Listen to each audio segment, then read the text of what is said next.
Hello, how's it going, people? Welcome to today's stream.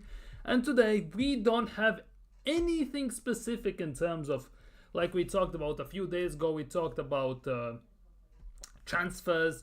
Yesterday we talked about some of that stuff and everything. We don't have anything of sorts. Today we're gonna talk about in general about Arsenal's transfers. Sorry, well, arguably about a bit transfers as well. But we're gonna talk about this season. Is there a possibility that Arsenal actually can save this season? Because it's not looking great so far. Yes, we are sitting fourth in the table, but that at the moment means, well, quote unquote, nothing. So what we're gonna do today is look at the table, discuss games, discuss situations surrounding Arsenal, how it could affect it. Can we maybe actually get out of this hole where we are?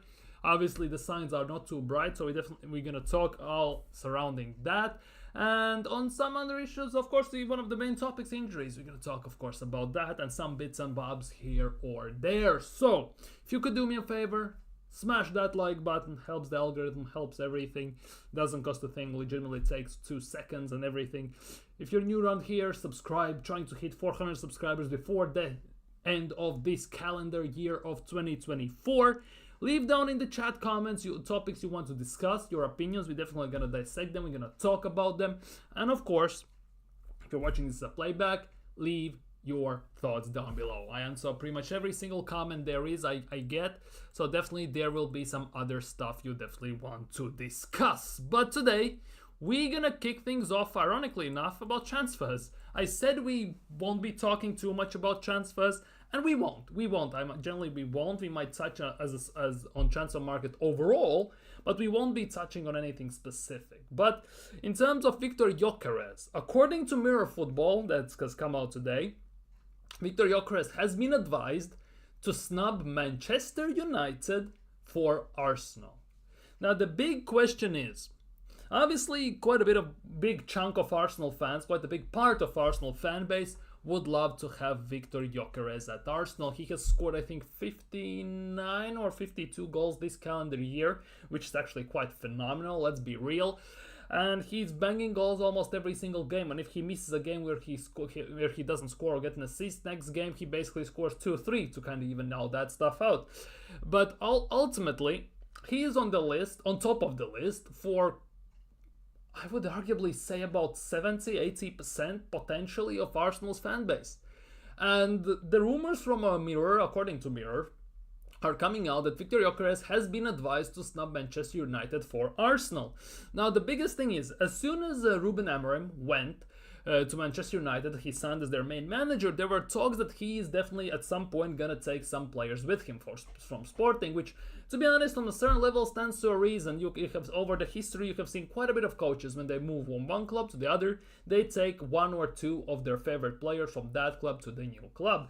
Which obviously stands to a reason, which actually makes sense because he wants some familiarity in the club and everything. There were rumors about the Ousmane Diomande, the center back. It's still ongoing. At the moment, there are rumors also about Victor Gyökeres and other potential players that they could sign. And obviously, one of the hot topics was the fact that Manchester United obviously are struggling for striker. Obviously, of course, it's a thing, and it's no secret. There are also talks that Zirkzee might leave might leave United already to go on loan to Juventus or wherever, back basically to Italian league, which means there will be a spot open for a striker.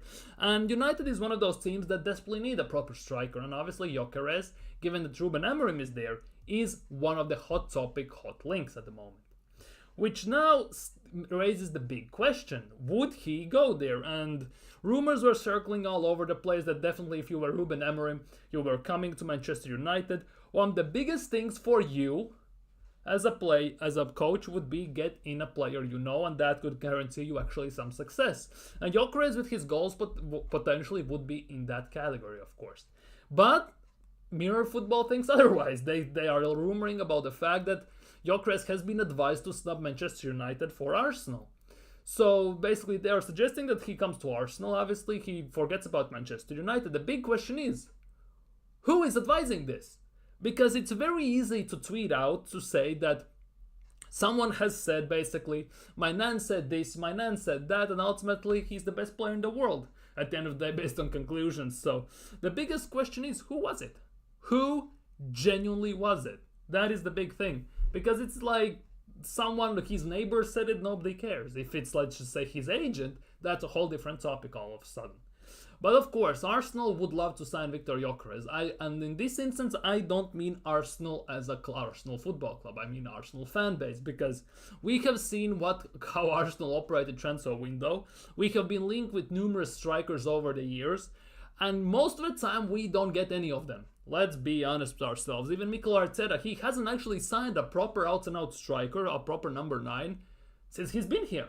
He binned off the Golden Boot winning Aubameyang. He got rid of Lacazette. We ended up with Edin Nketiah. Then we signed Gabriel Jesus, who actually also, for quote unquote, isn't the main thing, isn't a proper striker. So that again raises the question: what could happen in that regard? Which now raises the big question: where this is going.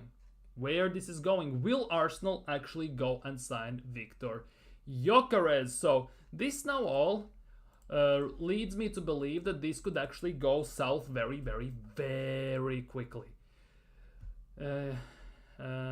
So this now raised the big question: what's gonna happen? Will Arsenal go for him? I'm very, very sorry. Something has happened here, and I have to kinda deal with something here quickly so you don't see it. So I'm very, very sorry about that. I'm gonna get it back.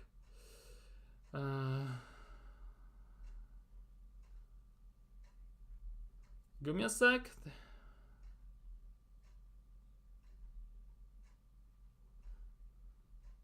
Okay, I get it. So it is what it is at the end of the day, but ultimately, I must say, I have no idea what is going on.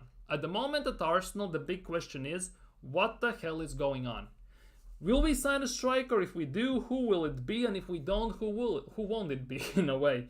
So, obviously, Arsenal fans want a striker. There is no denying about it. We need a proper gunman up top who goes in, who bags in goals, who bags in left, right, and center, and ultimately could be the reason why we get it over the line. Of course, this was all talk during summer. This was pretty much talk ever since Arteta took over, because Havertz isn't a striker, Jesus isn't a striker, Edin Nketiah, who knows who he is. He definitely isn't a striker, what it feels like. So, we never have had a striker since Aubameyang left. He got exiled from the team.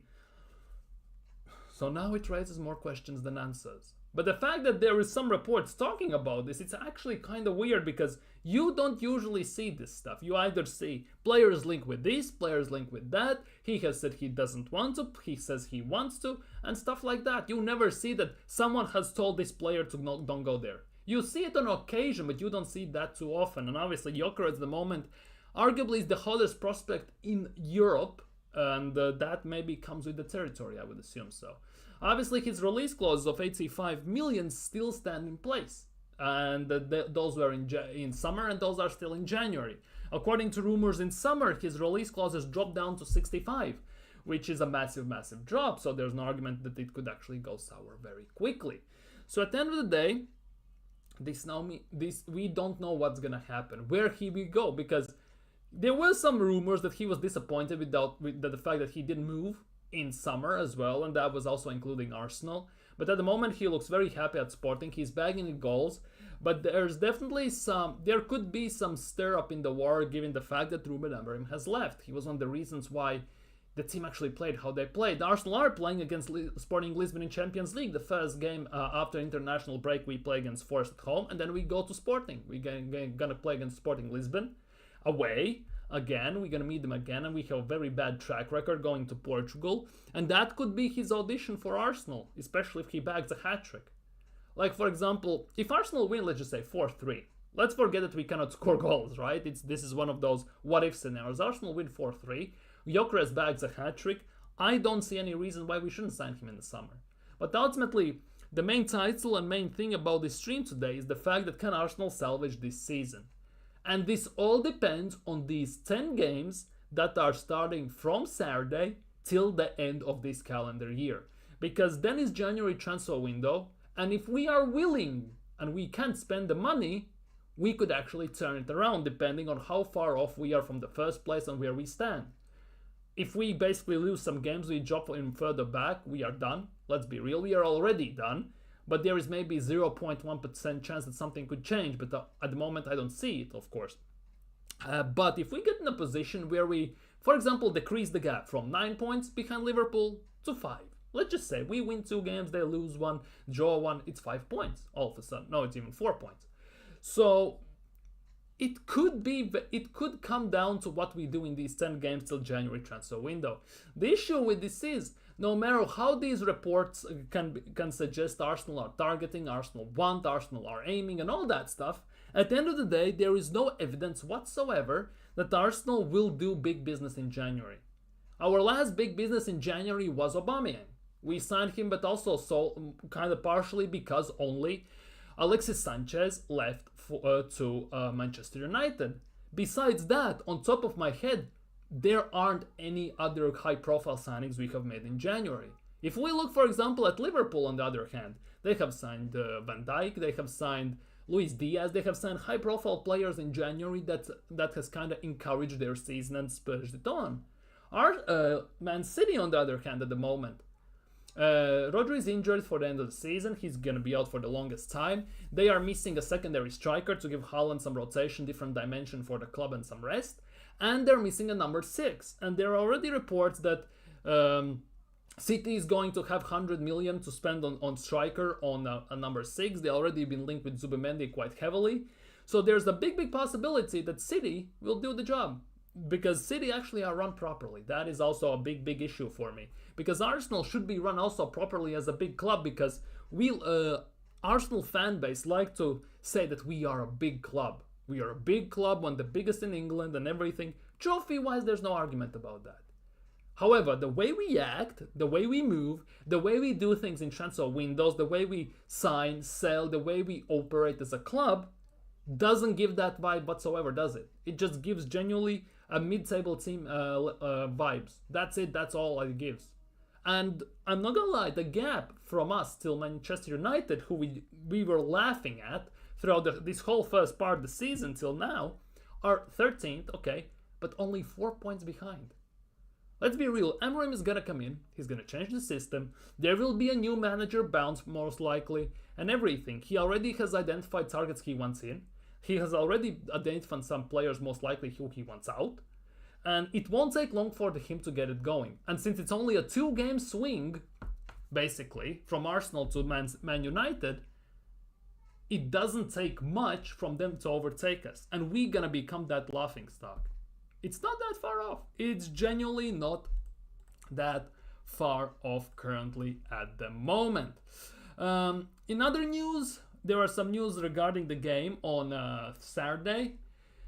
Bukayo Saka is facing race against time. What is these catchphrases? In order to be past fit for Arsenal to face Nottingham Forest this weekend.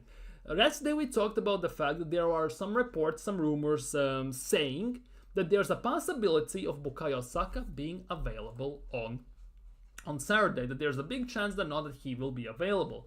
But now, according to Sam Mogbel that has come out today, it's the fact that it actually could not happen. We actually could be going in a game against Nottingham Forest without Bukayo Saka. At best, potentially sitting on the bench and coming on as a sub if basically shit hits the fan, if that in pretty simple terms. So this now again raises the question, what's going to happen with Arsenal if this comes to life?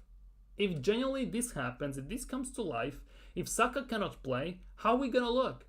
Because even with Saka, we were not convincing. We were playing quite insomnia curing, let's just put it that way, type of football, and it wasn't a great watch. We were falling asleep mid-game. We couldn't even get a shot on target. We barely could create, and when we did create, it came to players who are not clinical enough, and that arguably is most of our squad.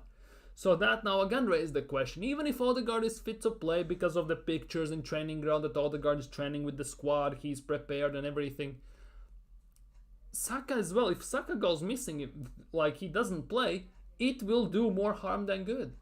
And currently we are in a state where we have spent nearly 700 million, we have no backups, by the way, for that. For Saka, for Odegaard, even at striker, we actually don't have a proper backup or even a starter, let's be real. And if one of them gets injured, we are instantly in panic mode. And at the moment it is. The thing is, it's only 11 games in. People say, don't overreact, the title race is not over. And there is truth to that, but let's be real. You don't win title in 11 games. We can all agree on that. But let's be honest with ourselves as well. You can pretty easily lose a title in 11 games. That is the thing. Because people say, oh, what if we come from 9 points behind and we win it and everything? What if? And what if we don't? Because currently Arsenal are in a state where they have been the leaders by 8 points, they've been caught up, overtaken, they lost the title, and they've been the chasers, always behind, 1-2 points behind, and at the end of the season, we came up short again. So ultimately, at the end of the day, over the last 2 seasons, we have been in both of the positions, and neither of them we have come out on top. Which again now means that even with 9 points behind, there is no evidence to suggest that we can actually claw it back. There is genuinely no evidence to suggest that Arsenal will actually make a push for it and they're gonna come back. Because so far, unless Arteta changes tactics, the system, the way we play, completely changes it to the way we played in the second part of last season, or we start playing like we did in 22-23 season, I don't think anything will happen. Because if we let's just say play against Nottingham Forest, first of all, that will be a very rough game. They have very good players, Elanga, Hudson-Odoi, Murillo, of course Chris Wood, Morgan Gibbs-White. Yeah, they may not be the biggest names in the book. At the same time, they get the job done for them. It's no secret that they are next to us in the table. And that's due to their actually quite impressive performances. And first game after international break always is a very lackluster performance from the big teams, especially since, well, most of the team goes out on international duty. The smaller teams actually have more time to prepare, because most of the time from these smaller teams, most of the players stay with the club. They have time to prepare, scout the tactics, scout the systems, plan a specific game tactics for the game to shut things off. And unless we have an answer for that, it could be a very long day at Emirates tomorrow on Saturday. And if that happens, oh boy, could we be in a big trouble? Because we already are. And if we even draw against Nottingham Forest on Saturday, you might as well write off the whole season, first of all. And second of all, there is no more hiding for anyone. Arteta will need to go. Let's be honest with ourselves. If that is the case, Mikel Arteta needs to go. Oh. Now, if we swiftly move on, some positive news. Let's say it that way. There is hope, and that's the only thing that Arsenal have at the moment is hope. To be honest, in everything, to avoid injuries, to score a goal, to give a proper pass, to close the gap with Liverpool. There's Arsenal fans' hope that we can win the title this year, that we will sign someone. There's lots of hopes. But in Arsenal, there is hope that Trossard could be ready for a game against Nottingham Forest. The fact that it's not a serious injury that he suffered against Israel, that is the good thing, according to Sam Mogbel. It shouldn't be too serious, and he should be ready for the game against Nottingham Forest. That is the hope. Let's see what's gonna happen in that. Arsenal PR have been on the books. According to London Standard and everything, there is some PR regarding Arsenal. Arsenal in 22-23 season, which was the season when we were playing a super open, wide, expansive attacking football, when we were 8 points clear, Arsenal in that season contributed $500 million to the UK economy. The club supported more than 4,400 local jobs in the UK and generated 228 million in UK tax revenue. The Emirates attracted 1.6 million supporters, boosting the London economy. So basically what that means, the better the team plays, the better they do, more people want to come to games, there is more attraction to the club, and there is more eyes to the club. It's interesting how the world works. It doesn't take a rocket scientist to figure that out. But let's be real, the way we played this season, we should not be near those numbers. Because I don't see a reason for Arsenal fans to be super excited about these performances we are putting out so far. It's dead, it's boring, we've been figured out, there is no teeth, no urgency, no energy, no nothing. We play very lackluster, boring, shoehorn type football where at the end of the day, the inevitable happened. The results caught up to the performances.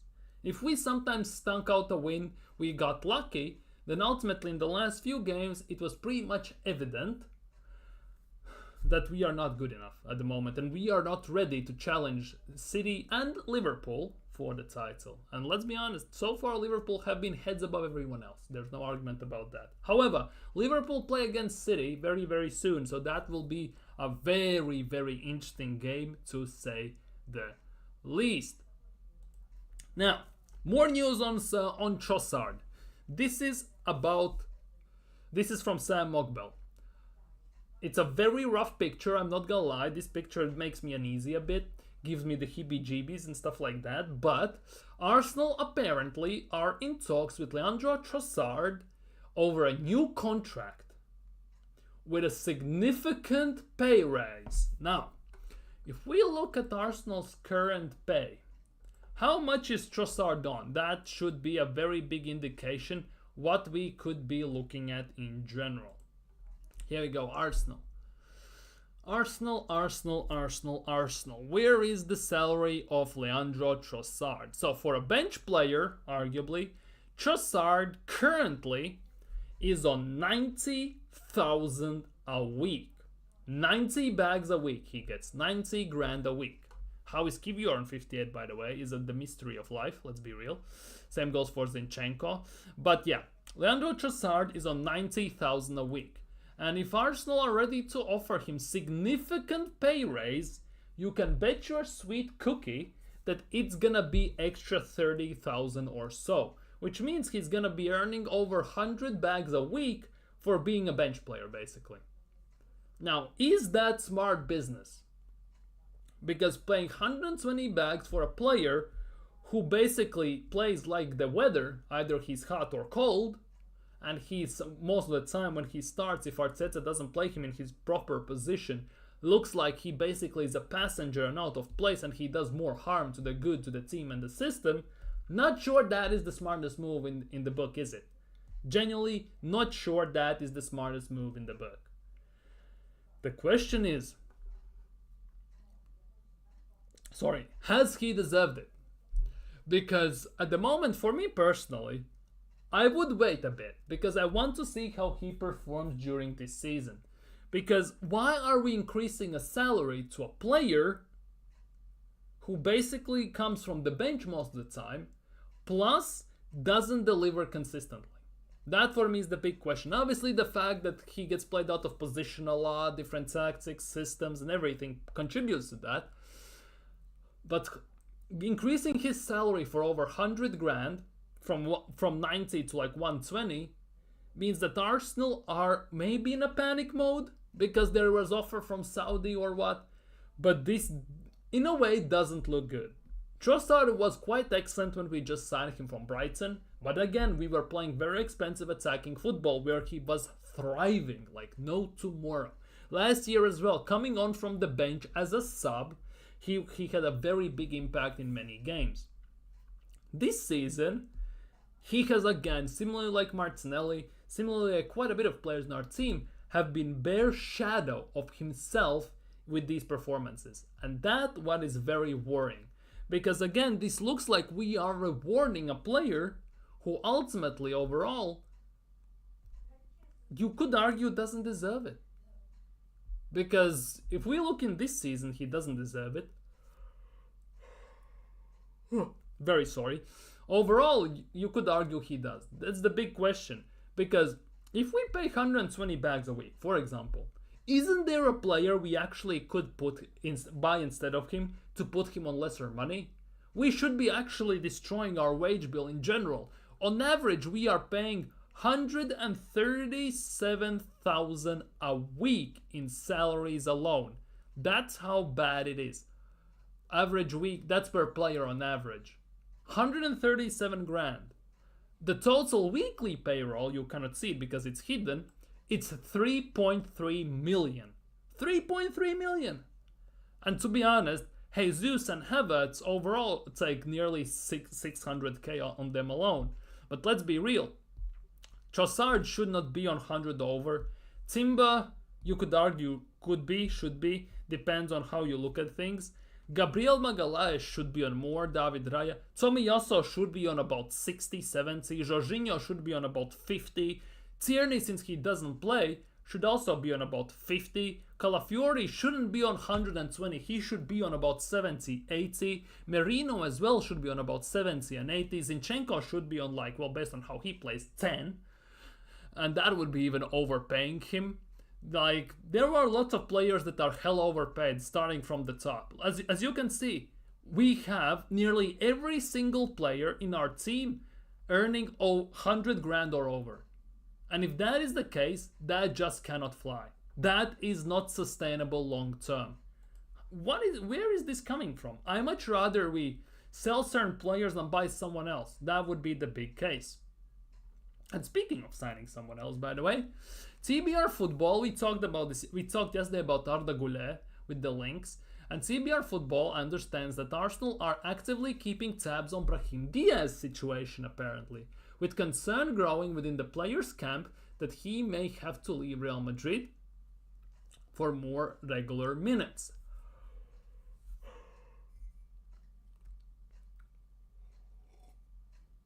And that kind of stands to a point as well, because if we look at the Real Madrid squad, who predominantly plays number 10 role or the right wing where he plays? There is Jude Bellingham and Rodrigo. And many times Brahim Diaz doesn't come on because Bellingham tends to play a full 90, so it's only right wing spot. In right wing there's also Arda Güler, who also is a bit uneasy given that he is lacking game time. And there are other players, they sub on and rotate. There's Hendrik, somewhere he has to play as well. So this now again raises the big questions. Is he fit? Is he ready to be a Real Madrid player? Because if he's not, Arsenal are apparently exploring potential loan or buy option. Now, Brahim Diaz is good, Arda Güler is also good. There's no argument about that. Higher ceiling, you could argue, has Arda Güler if he can avoid injuries. The thing is, they both played number 10 right wing role, which means they could be a potential cover for Saka and Martin Odegaard, which again on paper sounds very, very, very well. The two drawbacks is the pay, how much we would have to pay for him and how much we will have to pay in salaries. And the second one that worries me a bit more, to be honest even, is what's going to happen with Ethan Vanieri. Because he already doesn't get game time, even when Odegaard was injured. Arteta much rather play Trossard there. Vanieri didn't get a sniff of a starting 11 in Premier League. Even we played against teams like Leicester, Southampton, Bournemouth, where he could be made an argument should have started. So signing these players means that we are actually getting some good players, but at the same time, it means that we're gonna genuinely stop in tracks Ethan Vanieri's development. And now again, that comes down to the big question. If you're Ethan Vanieri and you see this happening, what's going through your mind? Because Chidobe Martin pieced the scene before he got even to under 21s. Omari Hutchinson pieced the scene even before. Patino didn't work out. Before this summer transfer window, we let go on about 20 plus young players, which we could have each sold for at least 2 to 5 million. Okonkwo could have sold for more, Ulf Walters as well. There were players we could have sold for some money. So now that raises the question, should Ethan Vanieri even stay at Arsenal? Because if I'm Ethan Vanieri, I'm looking at this situation that Arteta doesn't play me when he's the only backup option, proper one, for Odegaard when he's injured, because he sold Emil Smith-Rowe. He loaned on Fabio Vieira with bringing in no backups. And now you're signing Brahim Diaz or Arda Güler to play that number 10/right wing role. It now means that basically Ethan Vanieri is falling even lower in the pecking order. And he was already near the bottom of that pecking order. So now for me the big question is, what will he do? Because again, that raises more issues than gives answers. Even though I really like Brahim Diaz, I would love to see him at Arsenal, see how he fits in. Could be a backup for Odegaard and Saka. If he comes for more minutes, he definitely could get that 100% more than he could potentially get it at Real Madrid. But at the same time, Ethan Vanieri arguably is the biggest hot prospect that has come out from Hale End since, well, Bukayo Saka. And if we basically waste a talent like that for nothing, what's the point anyways then? What genuinely is the point anyway? If you look at it that way. Big up Cuselo, big up my guy. I don't think they can overturn the season because they don't have a history of turning it around. The evidence is clear. The previous seasons they can't get... Exactly. That is also my point. I was already touched on this about 15 minutes ago. It's the fact that we have seen Arsenal in both scenarios. 8 points ahead and like as a leader, and few points behind as the chaser. And in neither of these situations, they managed to get it over the line. On top of that, even season before, in 2021-22 season, we were the leaders for the 4th place for Champions League, and we still managed to ball it when we needed like few points from the last 5 games. We still managed to ball it to Spurs.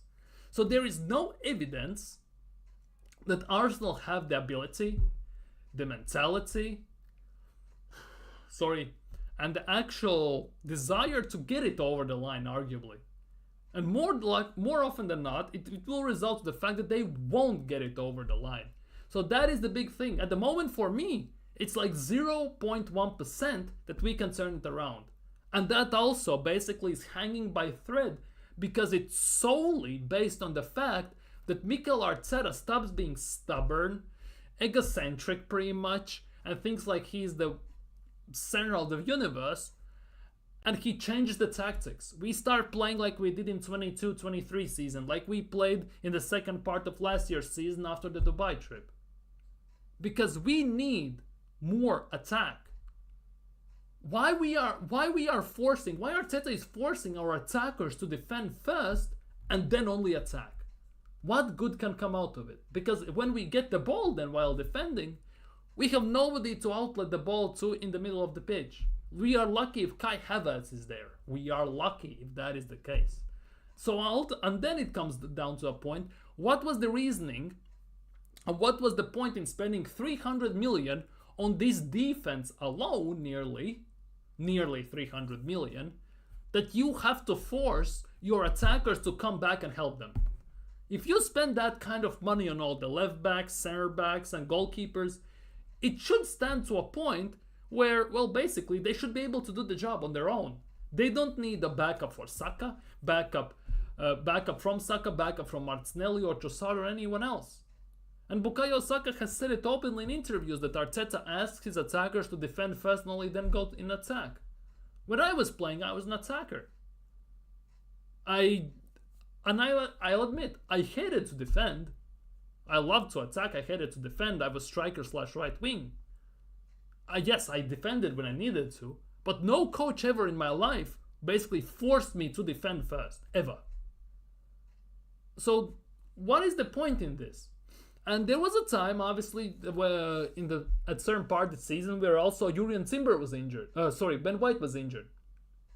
And Timber was playing right back. And Bukayo Saka said in an interview as well the fact that he loves playing with Timber as a right back. Because that he feels much more safer at the right wing with Jurrien Timber, because Timber is more solid defensively. He doesn't need to worry what happens if he gets cooked. He doesn't have to track back as much because Timber has bigger ability to defend. Bukayo Saka has said and indicated it openly in interviews. Yes, there is Ben White, Odegaard, Saka partnership triangle and everything on defense, and that is working and everything. But ultimately, even our attackers are sick of this. So what at the end of the day, if they are sick of this and they're starting maybe to throw a bit of an attitude that because they don't want to play that way, it's not going to be good for them, for the team, for the outcome, and for the manager and himself. Because playing like this, ultimately, it could mean only to one thing. To mutiny. He will alienate every single player he's coaching, because at some point they will come sick of this. How can you spend nearly 700 million in a transfer windows over 5 years and you still need to defend with all 11 men pretty much? And when you get the ball, you have to carry it from your own box to the center of the pitch, and then you can distribute it. And then comes the second problem. We don't have a ball carrier in the midfield to try and do that. So we want to play a certain tactic, yet we don't have the players to do so. Like, it doesn't add up at the end of the day for me. Yeah, he's stifling his squad. He's destroying it. He's made it so robotic, so system-based that it doesn't look like footballers on the pitch anymore. It looks more like we are watching 11 robots on the pitch doing the same things over and over and over again, which things they are good at, only because Arteta wants them to. It's like he has found a mechanism that works, and he has shoved it with so many cogs that it's now confusing everyone as well. He has these new tactics, new dynamics, new switches and everything, new players on certain level. And he has confused even more the defense and the team overall than it was even before. It's bad enough that he's basically like an air trafficker doing all these Macarenas and YMCA on the sidelines. He's falling to the ground when we cannot score. I love the passion, and don't get me wrong. At the same time, for me it also spells panic. It spells also confusion. Because if I'm a player and looking and seeing this, I'm panicking myself. Because if there's one player that's on the pitch that should be calm, that's the captain, who should have clear head. And the second one, if you look overall, it should be the manager.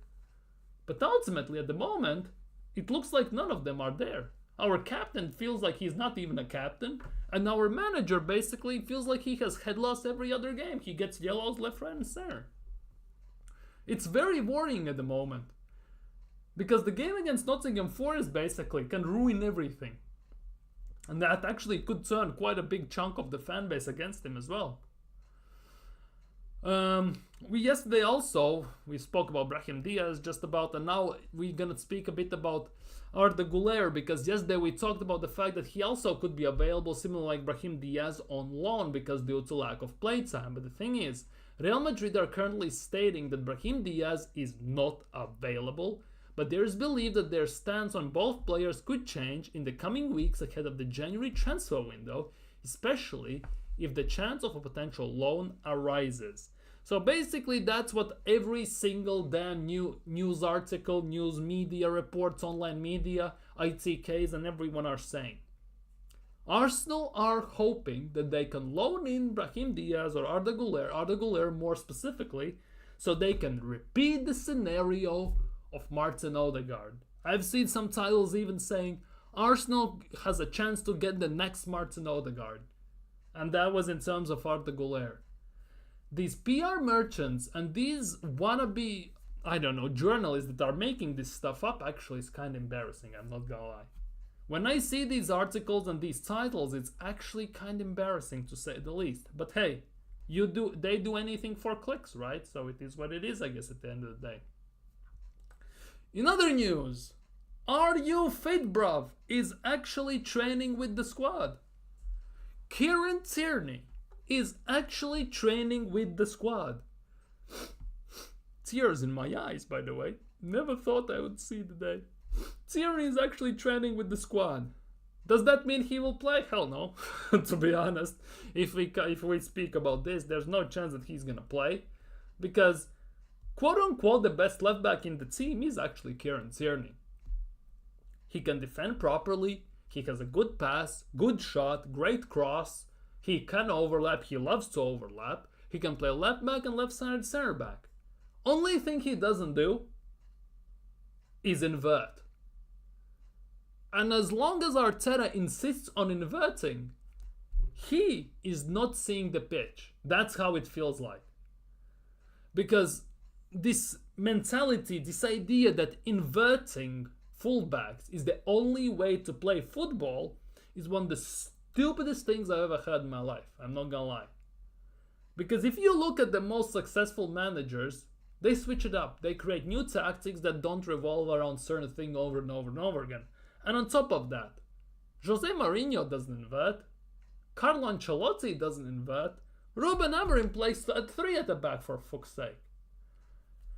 But Mikel Arteta basically copy-pastes what Pep does and inverts from all across the pitch. Soon he's gonna invert our goalkeeper into striker role. Just wait for it. Inverted win the dog as well. Big up Nathan in the chat. Big up my guy. He might play. To be honest, I hope. I genuinely hope he plays. Arteta ditches the inverted stuff. And he actually plays out of his mind, and he's the best player on the pitch. He scores a goal, gets 3 assists from a cross, and shuts Arteta up. That's what I want to see against Nottingham Forest. And what did Tierney ever do to the manager?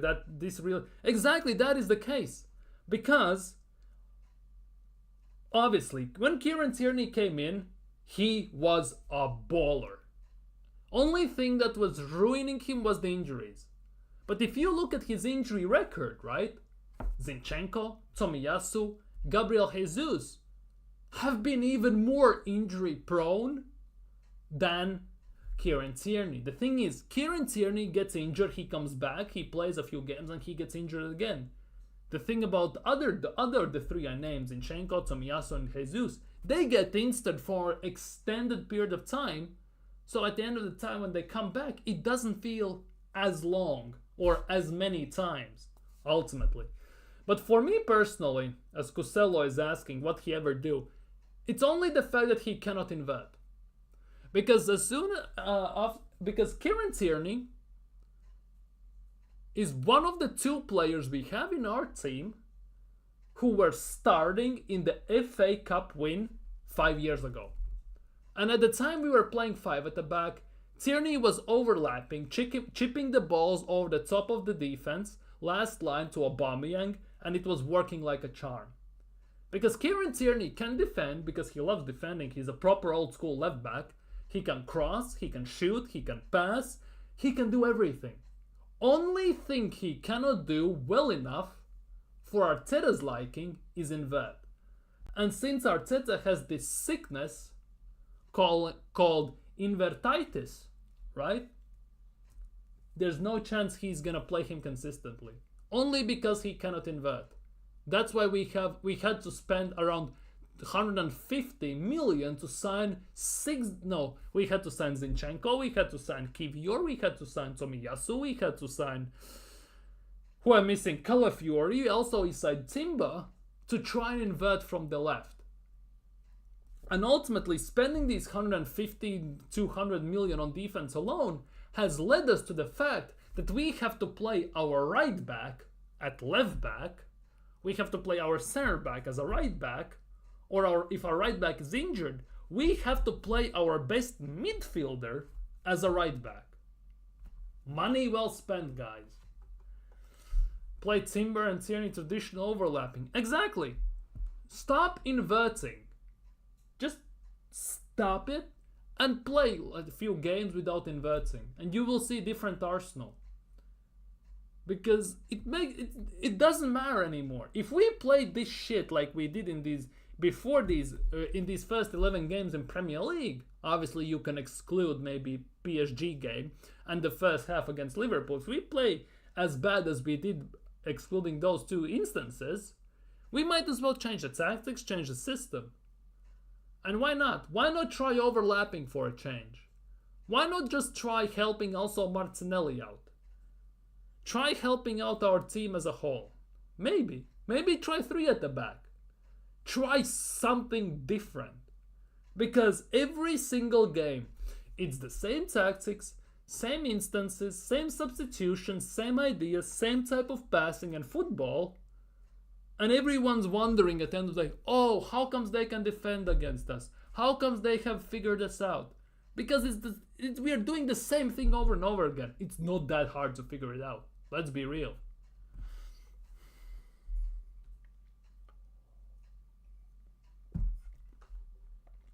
For all we know, we probably could have got over the line in the past seasons with Tierney.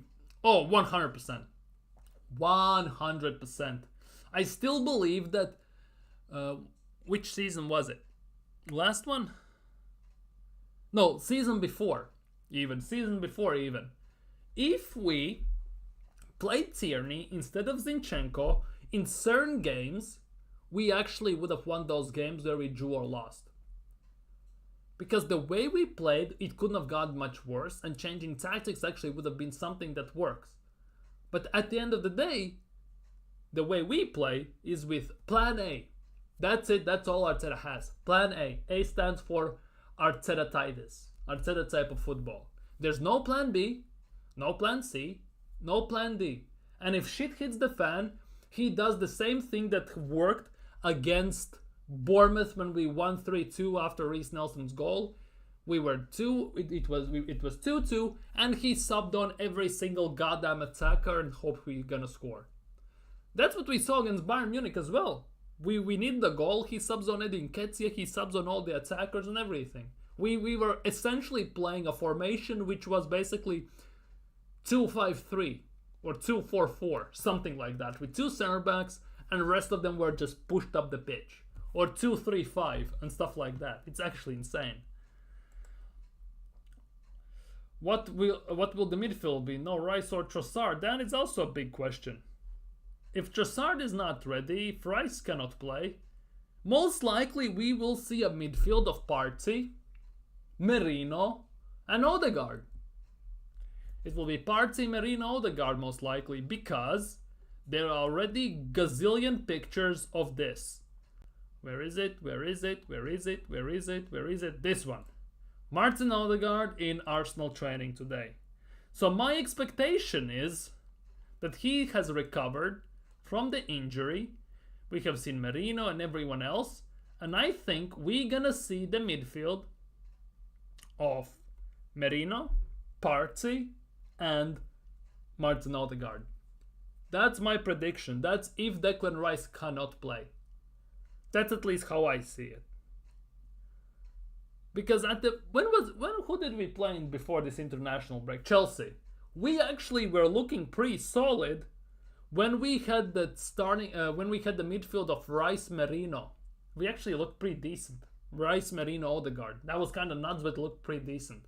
Obviously, it's small sample size, but it is what it is.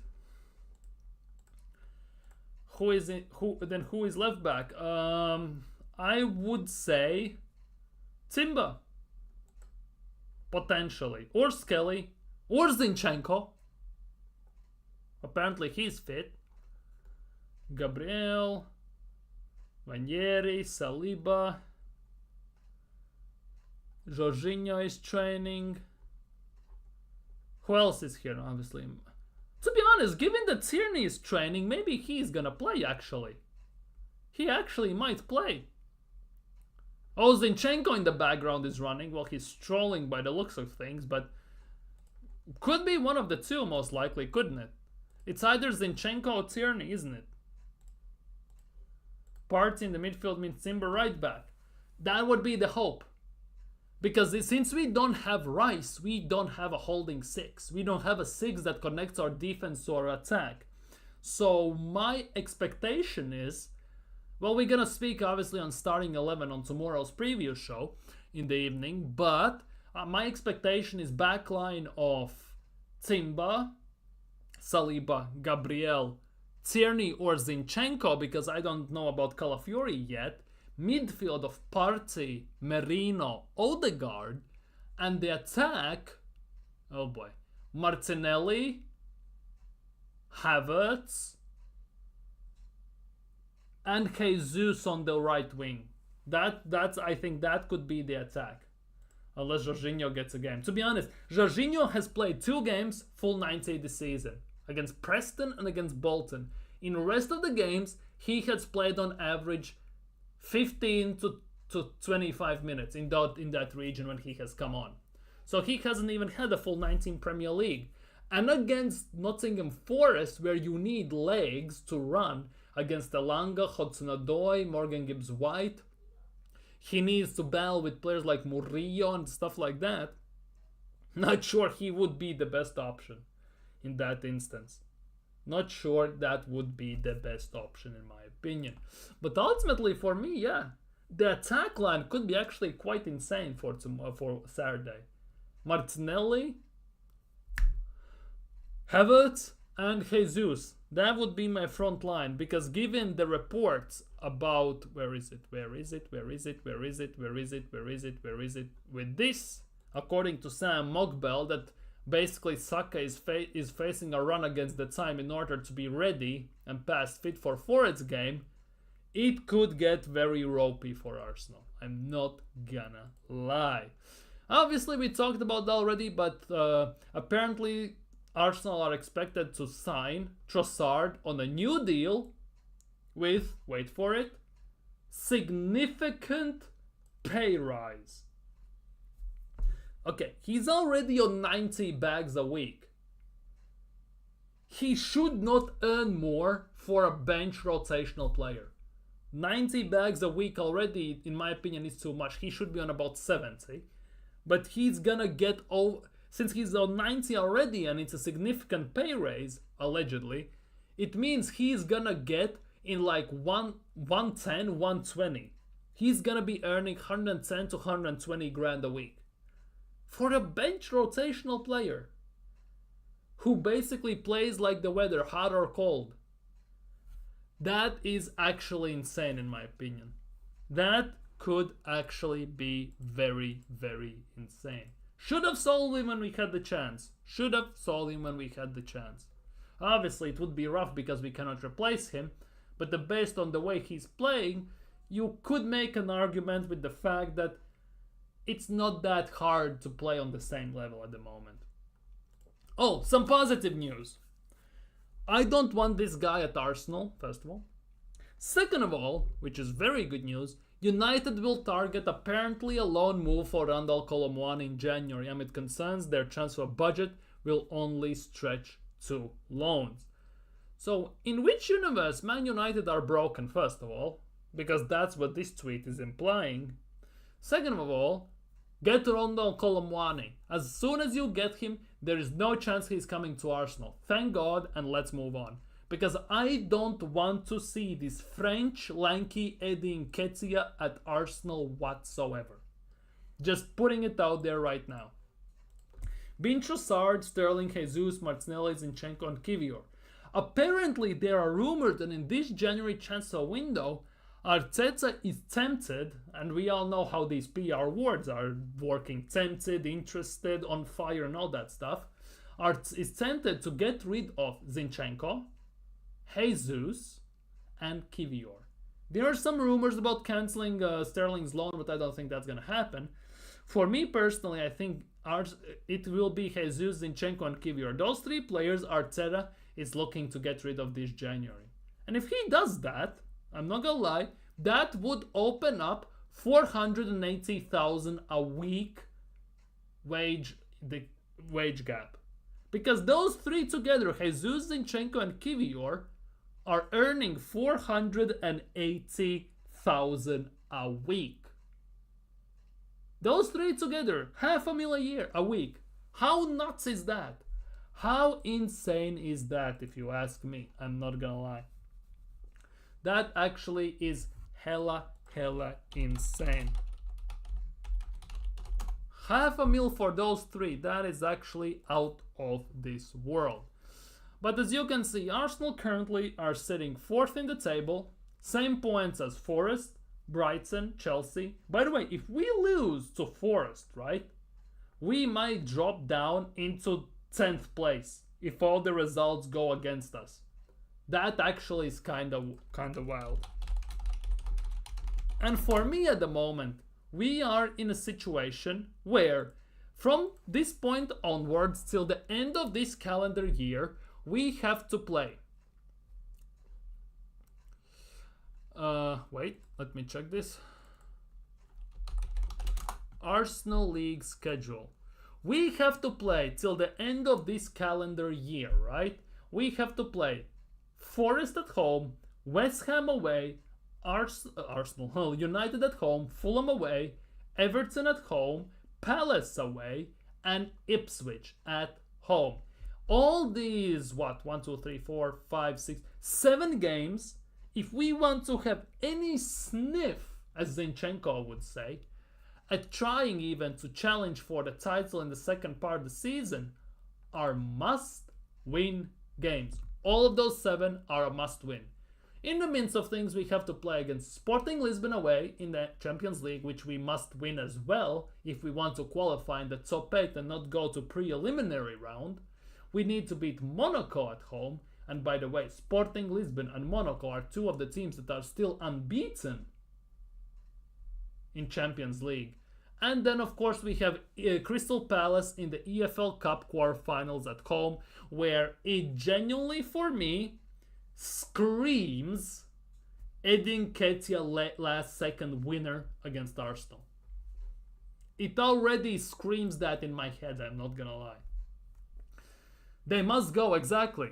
They must go. We need money. We need to open the wage gap so we can sign a marquee player. We haven't signed a marquee player in January since Aubameyang, and that was what, 8 years ago? 8, 9 years ago, something like that.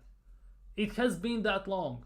And that also only happened because we basically trade swapped, like an NBA, Alexis for Mkhitaryan with United. One of the worst trade deals in the history of sports, by the way. Not just football, in sports. Offer Quara that he won't say no. Cardona is on 9 per week. Dude, he's 39 grand a week. He apparently as well, there are rumors. Obviously, we talked about this in summer, and there were reports that Napoli's owner wants about 130 to 150 million for him. There are rumors that he has some clauses that he can go for about 60, 70 million this next window. There is a possibility we can sign him. I don't want to say too much about him because I don't watch Napoli too much. I'm not gonna lie. He has had one insane season, first of all, where Napoli won the title as well. Him and Osimhen were the main contributors to that. Now he's playing under Conte, Kvaratskhelia, however you spell that. The CERN of these names are actually nuts. In the end, so far this season, he actually hasn't set the world on fire as well. 12 games, 5 goals, 2 assists. It's not that big. That's what she said. Lol. And pause, but it's not that big. It's not that big of a thing, to be honest. Again, pause, but it's not that big of an output from him, to be honest, given that what he has basically got us all accustomed to, if you ask me. So it is a bit of a weird one in that way, but he still could be the guy. Let's look at his stats overall through the seasons. So this season, okay, for national team he hasn't done much, let's be real. So he scored against Bologna, goal and assist, lost to Verona, did nothing, goal and assist. He's very sporadic scorer, every other game basically. Scored against AC Milan, that's actually big, not gonna lie. But overall, let's look at his overall balance. That's what's more impressive in this regard. In Serie A.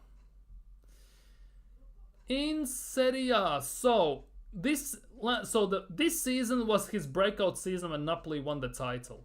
34 games, 12 goals, 13 assists. Last season, 11 goals, 18 assists.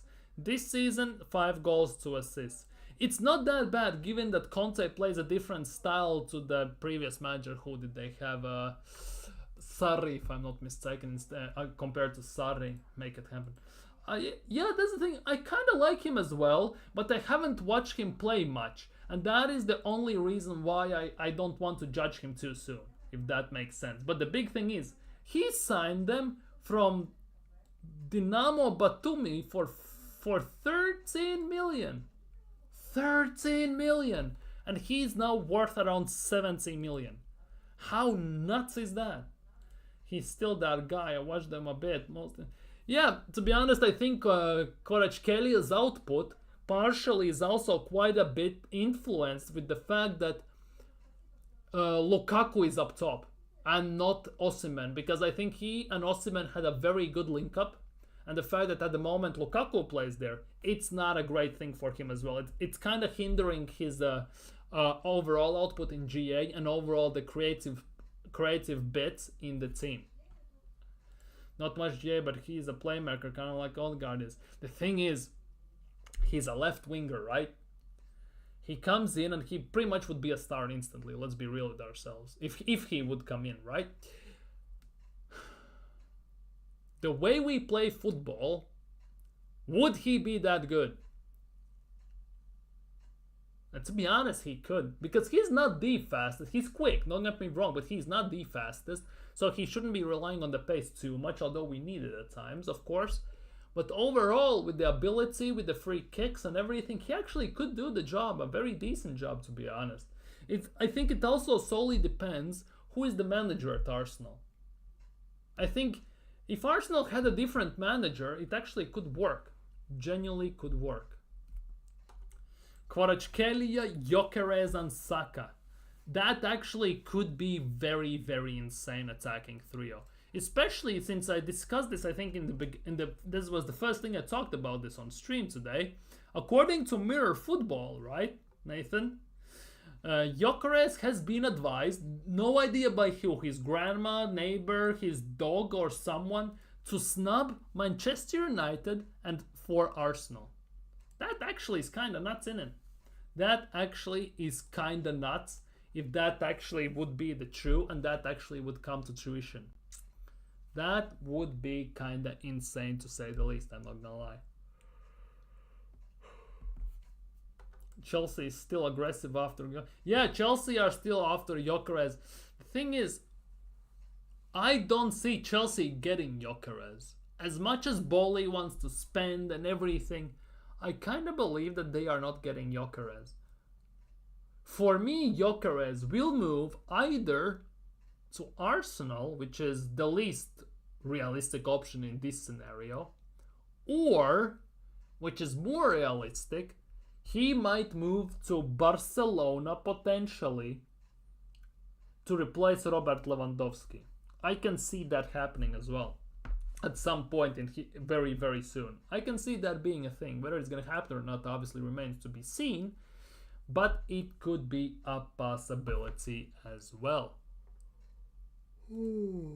Ugh. Long day, not gonna lie. But anyways, guys, I think we have discussed everything, right? Let me check. Gyökeres, injuries, games, some bits and bobs, some of your comments you put in, fantastic. Yeah, we have pretty much discussed everything. So I think for today, on that note, I'm gonna end it here. So thank you guys so much for watching. If you're new around here, of course, don't forget to smash thumbs up. Don't forget to subscribe. We are aiming for 400 subscribers by the end of this calendar year. A bit over a month to go, so it's still possible. Obviously, dream big and that. So yeah, smash the thumbs up. Leave a comment down below if you're watching this as a playback. Take care. Stay safe. Have a great Friday. Tomorrow's Friday. Woohoo! And everything. Have a great Friday. Enjoy. All good, man. All good, Marlon. Don't worry.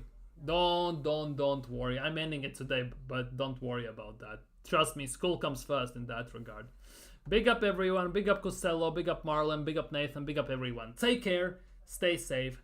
Have a great evening. And tomorrow, 8 p.m. UK time, Arsenal versus Nottingham Forest match preview. Some bits and bobs discussions and all that good